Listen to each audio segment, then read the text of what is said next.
Welcome again to Clutching Our Pearls. Today we have what we hope is going to be absolute pleasure, and I'm pretty sure it will be, of speaking to Mr. Jack Kammer about gender issues and the issues of anti-male stereotypes and biases. Jack launched a radio show in 1983 on male-female relationships and the gender issues of men and boys. And let me tell you, back in 83, even though I was but a fetus, men and boys did not have a lot of places to talk about the issues that they were experiencing in gender. It didn't take him long to realize that this is a serious societal problem and that these problems connect to just society's general lack of awareness of gender issues and this anti-male stereotype and a lot of other biases. Jack earned his master's in social work in 2008 and was named Outstanding Resident Graduate at the University of Maryland School for Social Work in 2012. Along the way, his interest in social implications of gender stereotypes and the expectations of boys and men took him to various facilitators, and I'm sure lots of educational experiences where he involved the connection between male gender issues and the troubling societal problems for nearly 3 decades. Additionally, along with being a podcast guest as the counter-feminist social worker, he has 2 podcasts of his own, Men Are Talking and Goodwill Toward Men. He's written several books, and he's got a lot of other things up his sleeve. We are so thankful to welcome Jack Kammer.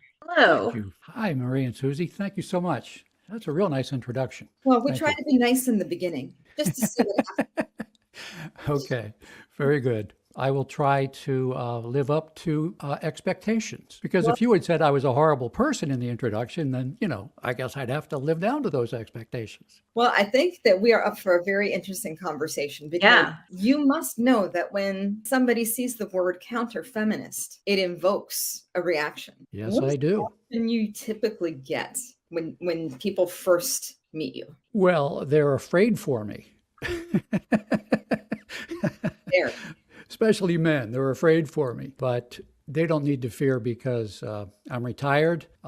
Nobody can get me fired. I'm not going to be turned down for any promotion that I'm seeking because I'm not looking to get promoted. I'm not vulnerable to having my research funding cut off because I don't have any. So basically, you got nothing to lose and you're ready for this shit. I have... I have a little bit to lose. I mean, the truth of the matter is my wife has told me, not much lately, not lately since I've been doing podcasts, and she's listened to a few to get a better idea of, what I'm trying to do. She has expressed that it is somewhat embarrassing for her to have friends who know that she has an anti-feminist husband. Now, I am not an anti-feminist. I am a counter-feminist, and maybe I should... Can you tell me what each of those means to you so that I can understand? Yes. An anti-feminist says no. Listens to women talk about feminist issues and says no. It's a bunch of baloney. You don't hear many anti-feminists these days, but back in the day, all women are on a pedestal. Women, women are privileged. Women don't have any real issues to concern us with. That's an anti-feminist. Somebody who says no. A counter-feminist says yes and. Women have issues, and yes, and men have issues too. I like to say that the most sexist idea in the world is the idea that only one sex is ever sexist, and only one sex is ever harmed by sexism. I 100% agree with that. Yeah. So now, you are open-minded. You're podcasters, and podcasters are wonderfully open-minded. I mean, that's why we do podcasts, because we want to hear points of view that we haven't heard before. But, the average Joe or the average Josephine will, sometimes take umbrage at the suggestion, are you saying women are sexist? Well, yeah. We've been saying for 60 years that men are sexist. We're human. Of course we fall prey to that. And, Marie, what were you going to say? So I love your description of that because it almost feels like you were a anti-feminist that went to an improv class and thought, yes, And Yes, and well, I have taken an improv class, yes, and I do know about yes and. But no, I don't think I was ever an anti-feminist. I mean, I was disappointed with what feminism, in my view, where it has taken wrong turns and gone off the tracks. But I was pretty happy to hear about equality between the sexes. I mean, I can go way back in my life to thinking about how I didn't really think that the male lot was a great privilege. And if somebody was interested in loosening that up for me, I was all for it. And if that was done in concordance with loosening up things for women, that's fine with me too. I mean, I could tell you, do you want me to tell you the first thing I remember about gender? I would love to. Okay. All right. So you know how it is, not so much anymore because everybody's learned the problem. But back in the day, it was much more common for little girls. Decade? Well, I'm talking 60s. Okay, thank you. That's back in my day. All right. Back in that day, it was not a good thing to say to a little girl who was good at sports, "Gee, you're really good at sports," for a girl. And it was not a good thing back in the day to say to a little girl who was good at math, "Gee, you're really good at math," for a girl. What I used to hear back in that day was, "Gee, Jack, you're really good with babies," for a boy. And I thought, what is that about? What's the message there? Right. And I thought it was probably somewhat shaming or telling me I was a little unusual, maybe weird. Or assuming incompetence or disinterest. Yeah. Like, boys are supposed to be competent at these other things. What are you doing, developing these interests and abilities that you have? So that's where it goes for me. And that really sort of opens up a door to, everything that I'm about. I started the social work consultancy once I got out of social work school. It never got any business. My tagline was tools and training for the social work profession to help men give and get all the love they can. Because there are a lot of barriers for men, giving and getting love with equal bandwidth to the way women can give and get love. We have advantages, if you think of them as an advantage. We have an advantage in getting jobs and making money. If you're not really terribly interested in, being a CEO and making a lot of money, but you're much more interested in human relationships and nurturing and being fun with kids and helping them grow up happy and healthy, I didn't have an advantage there. That's what I wanted.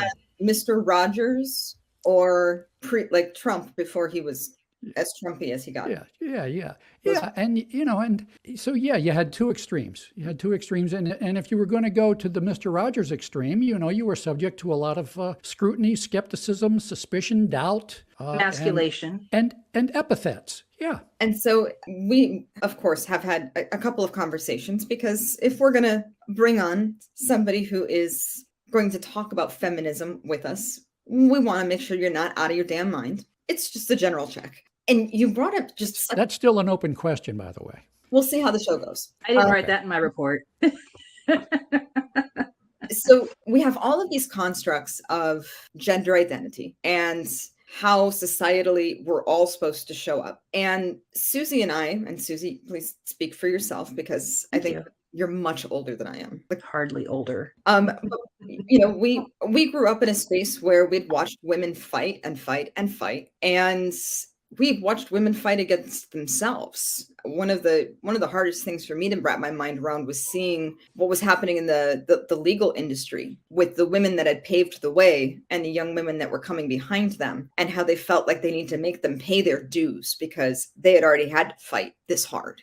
And all of these different constructs started to create a struggle for a notion of superiority, right? Where you took your own perception of what was the superior sex into whatever situation you were walking into, which at this point, I think we can kind of call bullshit on that whole game because we're all out here just trying to survive the world that we were handed. But there was definitely a space where the notion of female superiority became everything, because all of a sudden we were doing it all, we were having it all. There were shoulder pads and really uncomfortable pantyhose, but man, we could birth those babies and then get right back to work. Lucky us. When you tear apart those constructs through your filter, how does the notion of female superiority sit for you? Well, I often like to use the mirror and talk about 50, 60 years ago and how the construct of male superiority showed up for women. The concept of male superiority was, in my view, not accidentally, but through a million iterations, finely tuned for serving to justify keeping women out of the male domain. Women cry too much. Women can't do math. Women can't make tough decisions. They just want everybody to like them. Blah, blah, blah, blah, blah, blah. They're not logical. Da-da-da-da-da-da-da-da-da. Name your stereotype, a bazillion of them. So we've spent 30, 40, 50, 60 years working to overcome those stereotypes. We need to do the same for the stereotypes that still operate against men, and in my view, are finely tuned to keep men out of the female domain. So I'll stop there unless you want me to continue into what I think the female domain is. I think that's an anchor that we need to make for this audience, because there's a lot of, a lot of pretty girly things to do, like, pushing out kids. That's specifically girly for some people, if you're lucky. What I do for every girl's night out. Right? It's what we live for. Such a great time. Recreational childbirth. Oh, I wish the recreation did not result in procreation. That would make things a lot less heavy. I'm sorry, you were saying? Okay, now look, it's interesting there. This is also part of the construct, I think, that when we talk about the female domain, I understand it was in jest and in joking, but you immediately talk about the negative aspects of it. Well, okay. Tell me, what is the female domain and what are the positive and negative aspects of it? Because you're coming from a point of view that I do not have. Okay. And so I would like to understand it. So just like the little girl who was good at math wanted to get into the male domain where being math was valued and was celebrated and was rewarded and was honored and cherished and congratulated and respected, men like me, and I think there's a lot more of us than, dare to stick our heads up out of the foxhole. We want access to the female domain, which is the domain of relationships and nurturance and expression and emotions and being who you are and not worrying about so much what you do, but being who you are. And that, to me, is the female domain in a nutshell. Now, we don't really know or think about the female domain because we think of power as being vertical. Maybe even we should say phallic. We think of the male power structure as a tall pyramid, a tall structure. You can think of it as a triangle, as a pyramid. You can think of it as an office building where all the big executives are, up in the C-suite. And I get that. And our eyes, as we stand and look at this power structure, our eyes just are inexorably drawn to the top. And we look up and we say, wow, that is so big. That is so amazing. Oh, and look, it's all men up there. That's not fair. There is another kind of big. It is a fair question to ask, what kind of a building is bigger? A skyscraper that might have 100 floors, or a convention center that might only have 3 floors, each of which covers 18 acres. Which is a bigger building? Well, it sort of depends. What do you want to do in that building? If you want to run a corporation, run a business, make money, then okay, that office building's probably pretty well set up for that. If you want to work with people, collaborate with people, talk with people, listen to people, get new ideas, move things forward, have friendships, form coalitions, then, the convention center is probably better for that, so that you don't have to jump on and off the elevator in the office building when you want to talk to somebody. Everybody's right there. It's relationship oriented. And at the top of the male pyramid is the dollar sign, or sometimes I think of it as a lightning bolt, sort of external power that men are sort of pushed towards trying to get. To me, the female symbol of power is not a dollar sign, it's not a lightning bolt, and it's not at the top of anything because it's not vertical, it's lateral. So I see it as shaped, because the male power was phallic. Is the female power like yonic? Well, did you say U-shaped? No, I said yoni. Okay, I'm not sure what yoni means. I see. Oh, it's the opposite of phallus. Okay. Yes. Well, then very good. I don't really see it as phallus the opposite. In Latin, the opposite of that is yoni. So there's phallic and there's yonic. Okay. And so we're talking about a vagina, basically? Well, a vulva. Okay. So a place into which something goes, Not mine. or a place from which something comes. Is that what Depends we're talking about? I think No, well, you were saying that the male power structure is vertical and yonic. So No, vertical and phallic. I'm sorry, vertical and phallic. Okay. Yeah. so. If I we're was kind of just trying to make a joke, but I think it's Oh, okay. we're looking All at right. the juxtaposition, though, I think that, when you, and I'm going to go here because it's that kind of podcast. The yoni is something that is very differently shaped, and it is Yes, absolutely. much flatter in structure and Yes. has the ability to expand and not just grow in one direction. Yes, and to embrace. And so the way I see the female power structure is as a group of concentric circles. There is no top, there is no hierarchy, there is no up, there is a center. And at the center of the female power structure is not a dollar sign or a lightning bolt, but a big red heart. That's what it looks like to me. And children are very much aligned with that big red heart, or they're very much connected to that big red heart. But it's not just about children. It's about your friends and your relatives and your relationships and yourself, loving yourself, respecting how you feel about things, which men are often not encouraged to do. Well, if you feel sad, there must be something wrong with you. If you feel angry, there must be something wrong with you. If you feel afraid, well, there's certainly something wrong with you, buddy, because men are never afraid of anything. So who do you think, who You want to talk about blame here, don't you? Who do I blame? Is that what you wanted to ask? I don't want to blame anybody. No, I didn't want to ask you that at all, but Okay. that was interesting. Yeah. What I wanted to ask is, how do you think those power structures are maintained? And why do you think those power structures are maintained? Okay, so that's kind of close to why is this happening and who's responsible? Which is not blame. If a structure is created and maintained, it's for a reason. Okay, so who benefits from this? No, that's not what I asked you. I said, why do you think those? I think it's because somebody benefits from it. Okay, who? Okay, well, back in the day, men benefited from exclusive access to the male domain. Over the past 40, 50, 60 years, we've done a pretty good job of opening up access to that domain to women. I'm not saying it's equal, but we've done a pretty good job of opening that up. We've done a pretty good job of dismantling the stereotypes that serve to justify keeping women out. We need to do the same for the female power structure. I will admit that it was men who benefited largely from maintaining the male power structure for men. And I don't think it's really asking too much to ask women to examine whether or not they benefit in any ways from maintaining the female power structure for women. And I would suggest actually that it's going to be even harder for women to acknowledge that and be open to changing that than it was for men. And God knows it was hard for men.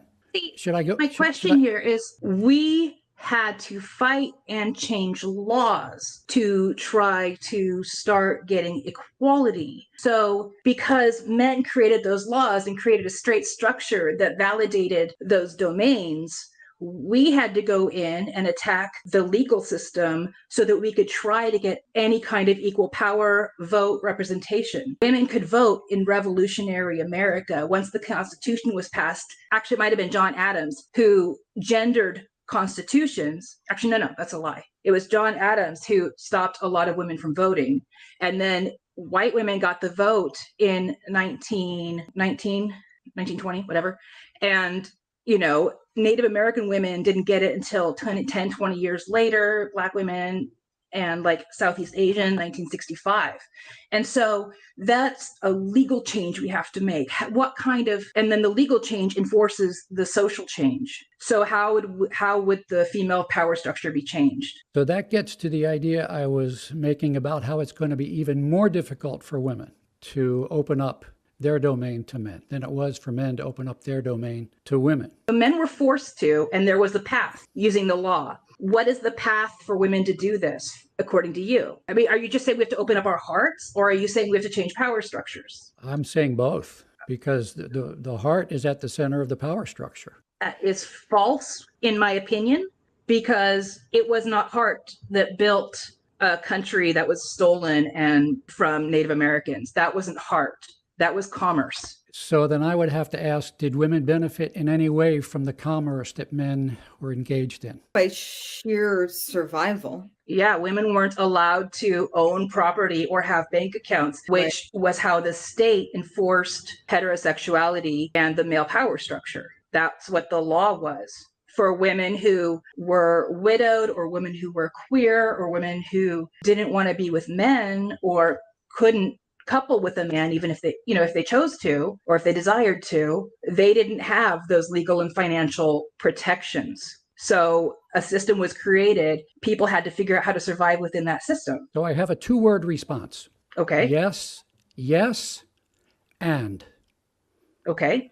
You are telling us, because you have become very aware of the ways in which sexism operates against women. I am here to talk about the ways in which sexism operates against men. They're not mutually exclusive. Understood. But what I'm trying to communicate is that one is and was state enforced, and the other one is not, except for, I would say, in cases of divorce and custody, where because there was the domestic state enforced domain of womanhood, then the child automatically goes to the woman. I have a brother-in-law in Ohio who's really struggling with that right now. Yes, yes.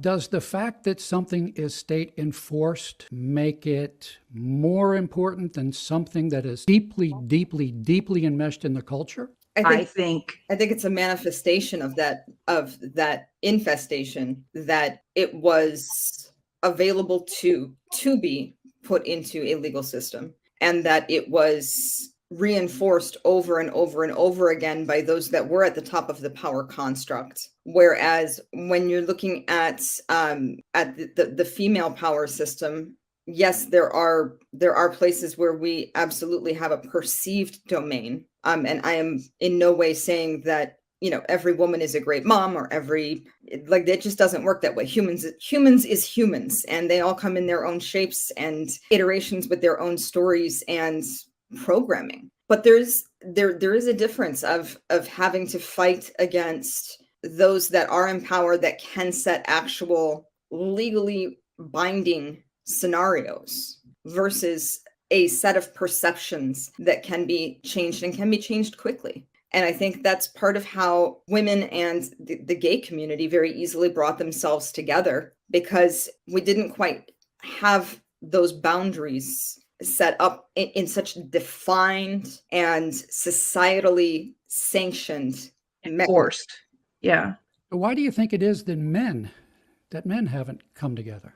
We talk about the patriarchy. In my view, the principal problem with patriarchy is that the last thing patriarchal men can talk about is their own issues. So when you say their own issues, are you talking about things like emotion or desire to be other than what that was predicted? Everything. Whatever it is that would enhance their lives, that's not what they're there in the patriarchy to accomplish. Yes, the patriarchy can be patriarchal. It can be paternalistic. But the patriarchy's primary function is not to take care of men.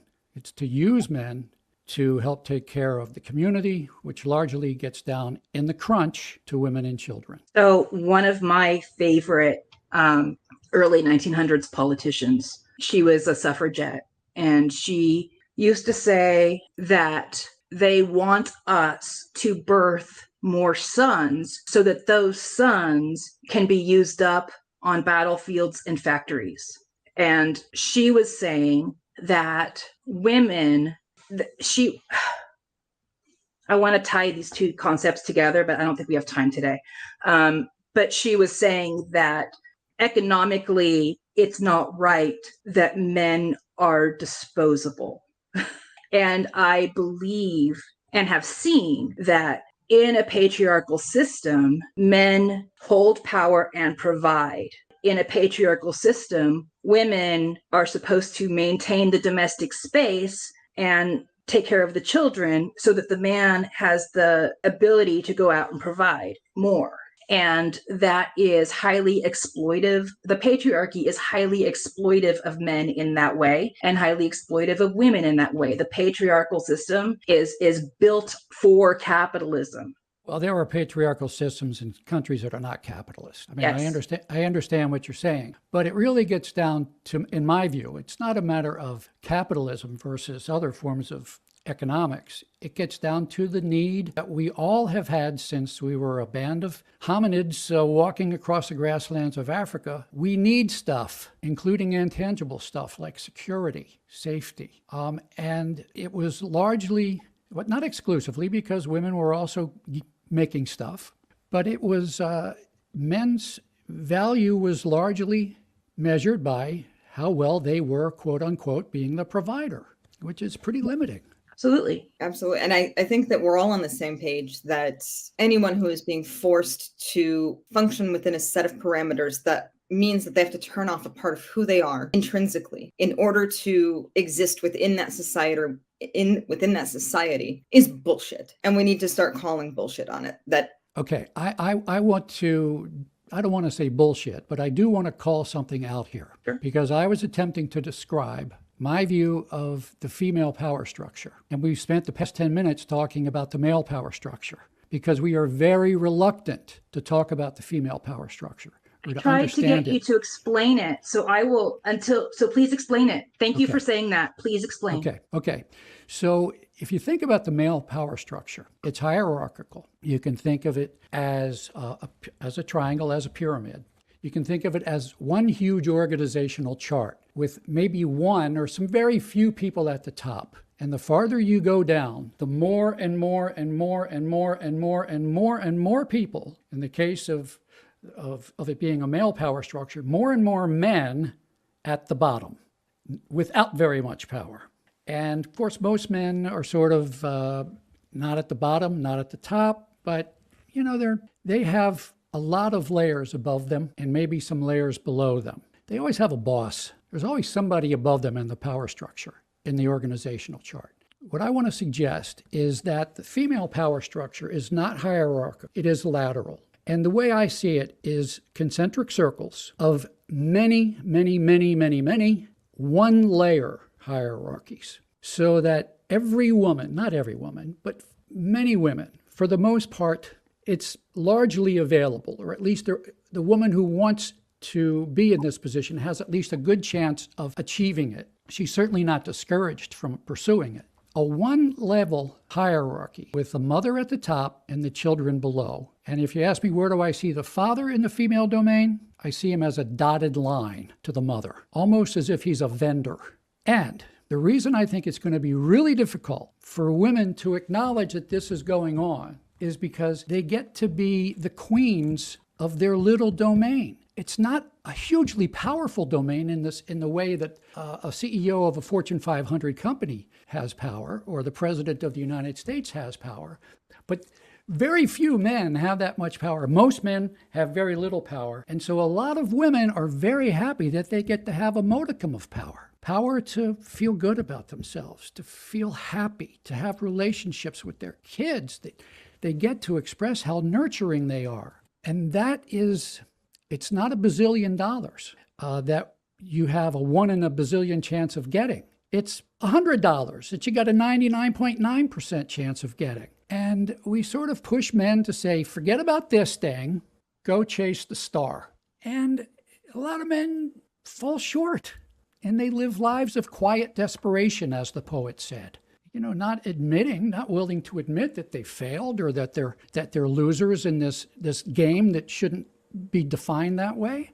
But it's the way a lot of men, I think, feel. And they look, and in the 60s and 70s and 80s, when women said, hey, we want a fair share of what you got, there were men who were saying, well, you know, that's fine. You can come over here and be a bricklayer, and, you know, because my boss is a real asshole, and I'll let him beat on you for a while. But I'd really like to spend more time with our kids. Could we arrange that? And, you know, as I talked about how the stereotypes are finely tuned, we're finely tuned to keep women out of the male power structure. The stereotypes against men are finely tuned to keep men out of the female power structure. What are those stereotypes that are most effective at making men ineligible for equal citizenship in the female power structure? Men are violent. Men are violent. And then on top of that, men are not nurturing. They just want to have sex. They just want to drink beer and watch football. And they're impatient and they're rude and crude. And men can't multitask and all of that stuff that not only, in my view, has not been cranked down over the past 30, 40, 50, 60 years, but has actually been amplified. That's the way I see it. When it comes to pieces like, right now, the percentage of men that are stay-at-home fathers, one of the things that I'm really working with right now is how we structure the mental weight that we all carry within the family construct, right? It's typically supposed that the man is to get out there and worry about finances and bringing them in, but then the woman takes care of everything else, including what amount of that finance she's allotted to do with in her domain if she is not somebody who is creating an income of her own. And there's an inequality that is so deeply rooted that we know that, yes, it absolutely can create the impression that men are only good for one thing. And I don't think at any point in our history of clutching our pearls have we looked at masculinity that way, that they are meant to be out there and be earners and to bring it home and do the things.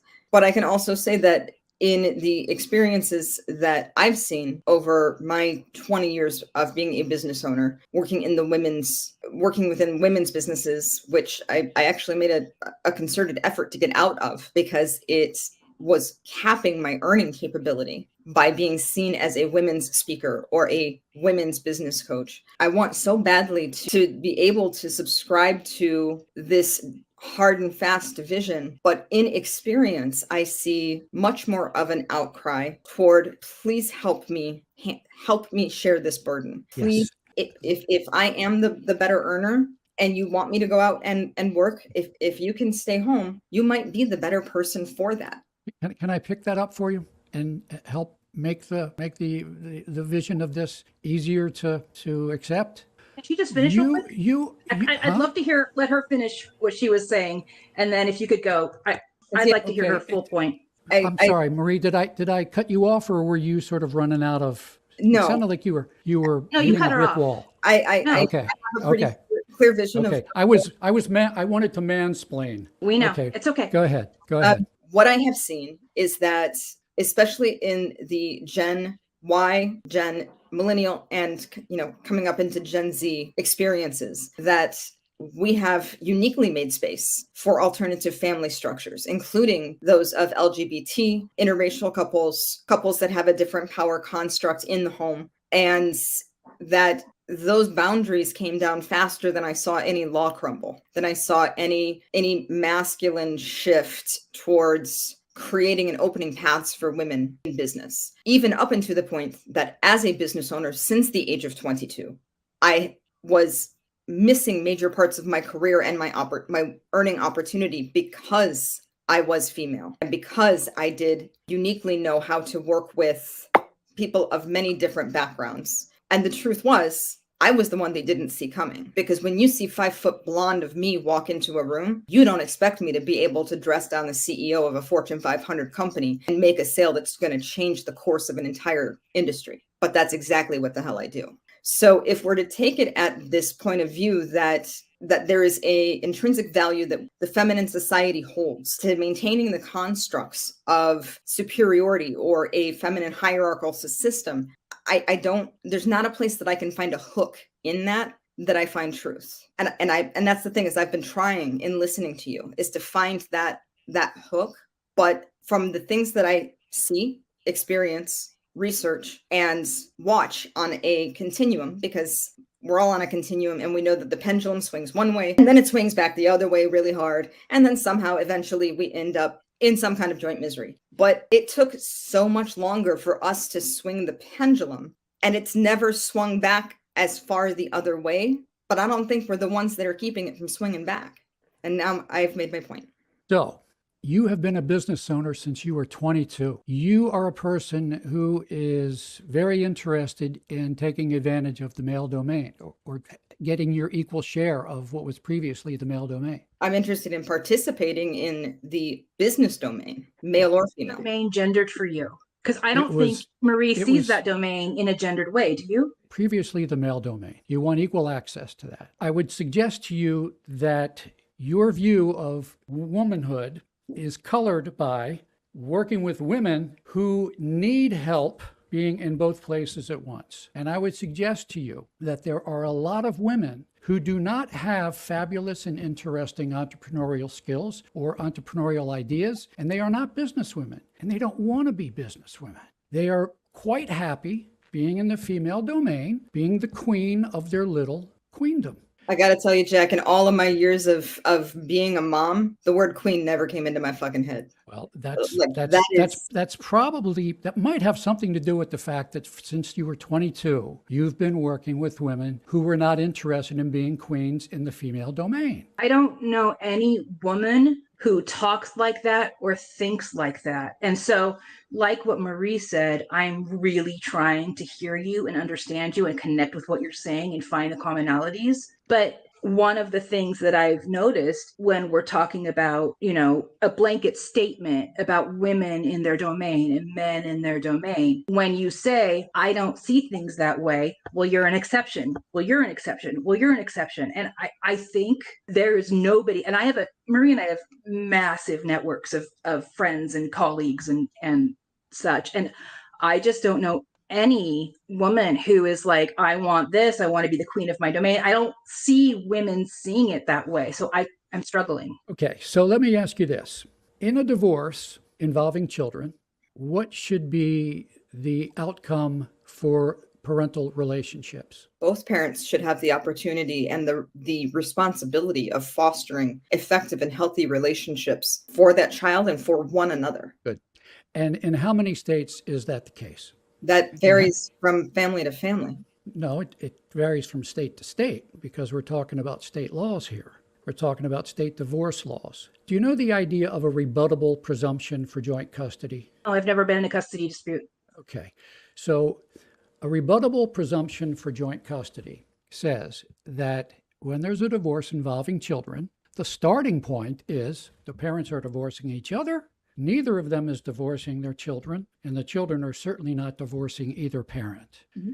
And so, unless we got information about something else going on, we're going to have equal parenting following divorce. Now, you would think that women who are looking for help from men in the nurturing sphere would be out there real strong to establish a rebuttable presumption for joint custody in every state in the union.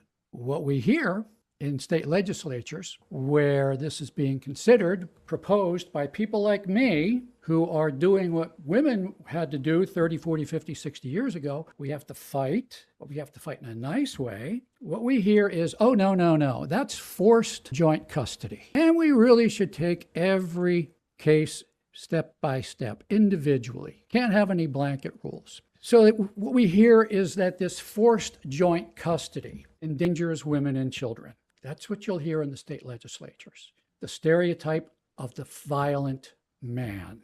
Now, we all are very comfortable with the idea of rebuttable presumptions in court. Our whole criminal system is based on a rebuttable presumption of innocence, which means you are innocent until proven guilty. If the state wants to take away somebody's liberty or something valuable that they love and care about, lock them up, put them in prison. If the state wants to do that, it's got some work to do. Prove that this is just and fair and right and good for our society. A rebuttable presumption of joint custody is the same way. If you want to take my kids away from me and reduce me to a visitor, I need to know why. And our society needs to know why. Can I But pose I don't see the women's movement saying we absolutely should have equality here.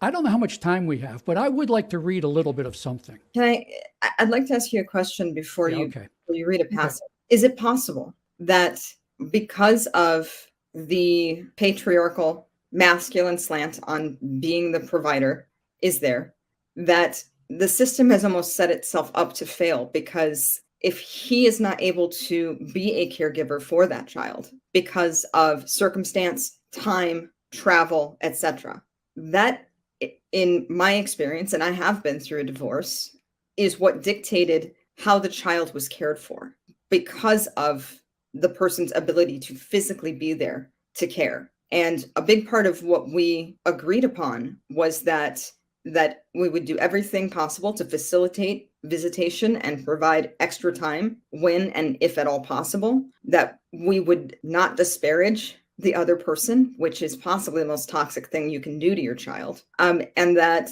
as much, while we did not want to parent at the same time, basically, you're great, now go away, that we would do our very best to make sure that those opportunities were there. But I can't subscribe to the fact that it's a feminist win, that we are the ones that are quite often the caregivers, because now we are also in households where there's no alimony and child support is a percentage, and we know it's not enough to live on.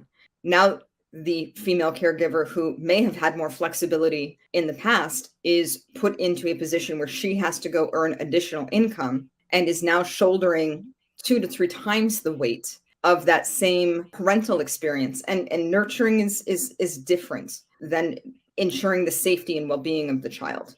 I would much rather be able to have the time to be in a space where I could nurture my child, as opposed to putting in the kinds of hours that I have to put in order to keep our heads above water. So now we've got the children, we've got less of a stability, and we're still making less income on the dollar. What are we at, right? 72 cents now, 79 cents. So we're working just as hard, making less money, also shouldering the brunt of the child rearing experience. And now you're homeschooling again, right?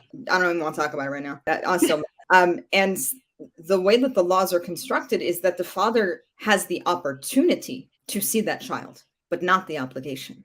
So the child must be available, but they're not obligated to do any part of that nurturing or rearing, which again is a personal choice. So a rebuttable presumption for joint custody would establish not necessarily 50-50 time in every case, but would establish the dignity and the right of both parents to have a say in how this divorcing couple, will work things out, rather than you are a visitor, you are non-custodial, I make the decisions here.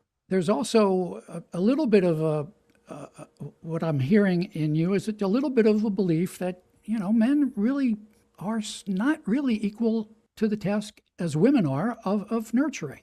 Men will nurture differently. I didn't say that at all. Well, I perceived it. You're wrong. It sounded like it. You're incorrect, because I'll let her speak first. That's all right. We want that nurturing to happen from both parents, because there's value in them learning how to be loved in different ways. Yes. Trust me, being the whole show does not make you the queen of anything. It makes you one stressed out, tired broad is what it makes you. But you do get to make things happen the way you want them to. If you don't have somebody you have to be a partner with, you do get to call the shots. What exciting, fun shots am I calling? How to raise the kids. Isn't he getting to call the same shots when that child is with him? If he's a non-custodial parent and merely a visitor, he doesn't get to say where the kids go to school. She's talking about her situation. Oh, well, I'm not talking about your situation, Marie. I know nothing about your situation, and this really shouldn't be personalized. This is about hundreds of millions. Well, I'm not talking about my situation in general, and I want to make sure that, because Jack, it's not me against you. That's not how we started out, and that's not where we're going to end up. But if you are responsible for getting that kid back and forth to school, and you are now balancing that with a job and a different lifestyle and all of those things, there's got to be some kind of flexibility to where the person who physically has the child can make a life that works on some level. Well, they both would physically have the child equal amounts of time if that's what they decide is best. Which I think is pretty much how the at least the laws in Illinois are set up. Well, I do know that that there are many ways for women to tap stereotypes about men if they wish to not be fair in a divorce. But that I'm, makes I'm that makes go a ahead. presumption that the female part of that equation is intending unfairness or poor impacts on that child because of spite or some other issue that she's dealing with. I think that when it comes to the impact on the child, she's rationalizing that, and her primary concern, the primary impact that she doesn't really care about, that she knows about and doesn't care about, is the impact, the unfairness to the man, because she's the mother. You know, you hear that. I'm the mother. I'm the mother. That's an assertion in very few words of superiority. I'm the mother. So superiority of what? Ability, right, what should happen, who should be able to call the shots, who should be respected more than the other. I'm the mother. Okay. Jack, I really hope that wasn't your experience, because it sounds like it was painful. No, That happened to you? This is not about my experience. I don't have any kids. I've never been divorced, but I see it happening. I used to be a parole and probation agent in central Baltimore. And if you want to talk about a community in which not every person has a job, not every person has a career, not every person has an entrepreneurial spirit or entrepreneurial opportunity. I'm talking about situations where a lot of men and women just have jobs. They just have jobs with somebody bossing them around. And in those communities, in communities that are not populated by women who have been business women since they were 22, there is a lot of, the reality for a lot of folks is, I got a job and I hate it. And I got a lousy boss and I can't wait to get home. And what I'm suggesting to you is that a lot of men don't have anybody to go home to. I would like to sort of end this on a positive note, which is it's could be 4 paragraphs. I'd be satisfied just with reading you 2. Can I ask you a question first? Okay. I'm confused about the premise of your last statement, because you said a lot of men don't have people to come home to. What is the fixable thing about that? That men have equal respect, equal opportunity, equal protection in maintaining their relationships with their children. And So you're saying they go home to a house they, without the wife and children that they used to have, and that are you talking about they're alienated and they're coming home And there's no to an empty house? I'm talking about men being told that they aren't worth anything if they don't have a job. Yeah, that's a terrible thing. Yeah. And That's harmful and exploitive and terrible. Yes, yes. And it's happening to many, many men at the most distressed margins of our communities. Absolutely. In the like almost every issue in this country, it is harder if you're in poverty. And this is an aspect of the harmfulness and the despair of poverty that doesn't get talked much about. Absolutely. Yeah. And I came from a blue collar family myself. I was born in Flint, and my parents both worked at GM. And my dad's, to the day he died, thought I would make a super fun union secretary. I had to rebel against something. So really knowing intrinsically that poverty is detrimental to human relationships simply because of the external stressors that are there. Those stressors are there whether or not we put the onus on the man to go out and be the breadwinner. And I think more and more often, one, we simply aren't experiencing families that can even come close to survival unless both of them are working, right? That's just not a thing. And so there is a duplicity, just as there is with men and women, as to in this scenario where we are making the assumptions that, one, people want the same things from relationships now that they used to. Two, that there's a muting of an individual, because if you look back across history, women were silenced at a highly disproportionate number, but that we are in a space and time where we can create and should be dedicated as a society, to creating something that is better, that is equitable, and that is truly connected to not just what's best for me now, but what's best for us in the long run. And it's going to take a lot of listening on both sides. And figuring out that communication is always going to be the heart of it, because there is no heart if we can't see each other and if we can't hear each other. There's a lot of work to do, Mr. Kammer. And I think that if there's one thing, and I want to make sure that I take the paragraphs that you were going to cite, and I want to put those in the show notes. I want to make sure people can find some of the pieces that you've lived through and worked through, and that you are using in your studies and as the foundation of how you're changing the world.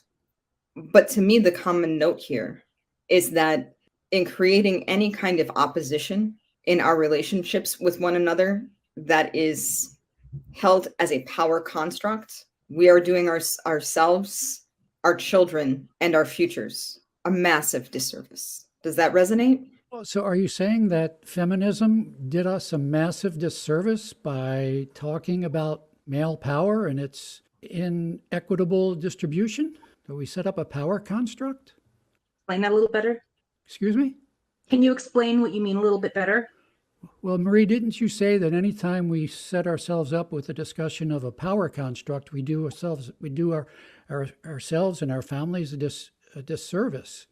And I'm asking, was it a disservice for the feminist movement to talk about the inequitable distribution of power in the male domain? No, we simply had to talk about it because it was killing us. Okay, and I would like to say that the female power structure is, and it has power, and we need to talk about it. We're saying the same thing. Huh? We're saying the same thing. Okay, I thought I heard you say we shouldn't talk about a power construct. No, because that's what I want to talk about as a power construct. That's all we talk about. I want to talk about the female power structure, which is, very difficult to talk about. Jack, first of all, I want to say thank you, because it is not a comfortable thing to talk about. And it is certainly not a comfortable thing to walk onto a show about diversity and bring up ideas that may be unpopular at first blush.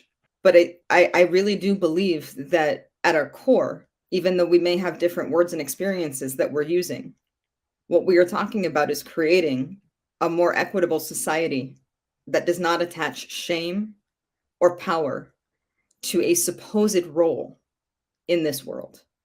Is that something that aligns for you? Well, I don't think we should run away from power. I mean, it depends on how you use your power. I think we should degender it altogether. I don't think gender roles are necessary in the power realm whatsoever. I think power is important, and the use and misuse of power people need to be held accountable for. But I don't think it belongs in the realm of gender whatsoever. That's a great point. Well, I think that if we look at the history of gender relations, and if we look at the history of feminism, and if we look at the much shorter history of the men's movement, it is about, certainly feminism talked about male power. Absolutely. And so it was gendered because power is gendered.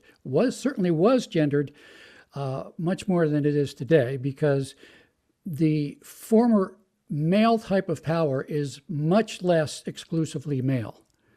And my whole discussion is about the need to accomplish the same wonderful task for the female power structure. And for those of you that want to find out more and want to learn more about Jack's work, I highly, highly encourage you to do it. You can find him at malefriendlymedia.com. And on LinkedIn, he is simply Jack K. You can follow him at Jack Kammer. That's Kammer, and find him on his various social media outlets.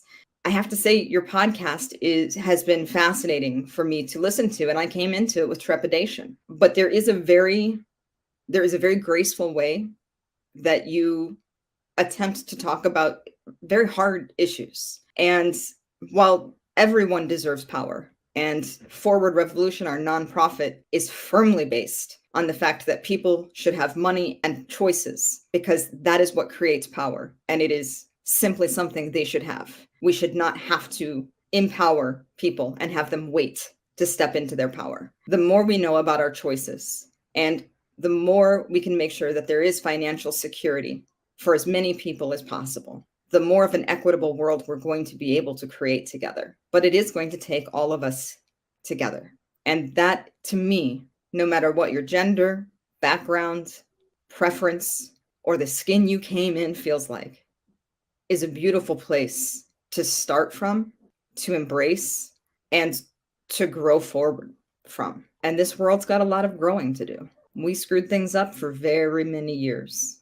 It's not going to be perfect overnight, but there is a chance at happiness, especially if we can learn to listen to one another and share the power. So Jack, I want to thank you so much for showing up today the way that you did, and for answering the questions that we lobbed at you, and for being honest and open and transparent. Susie, thank you so much for not only the incredible perspective that you give, but the passion that you have for how power is applied, especially in the political realm, and how it is leveraged as a construct to suppress or uplift different parts of society. And I'm going to thank myself just because I wanted to be thanked, and it felt super weird to be the last one on the call.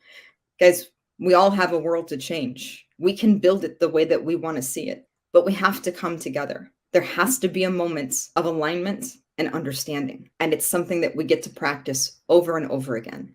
Thank you so much for joining us for another episode of Clutching Our Pearls. I'm sure you clutched yours a couple of times during this conversation. Please get out there and continue to learn, continue to grow, and continue to support one another.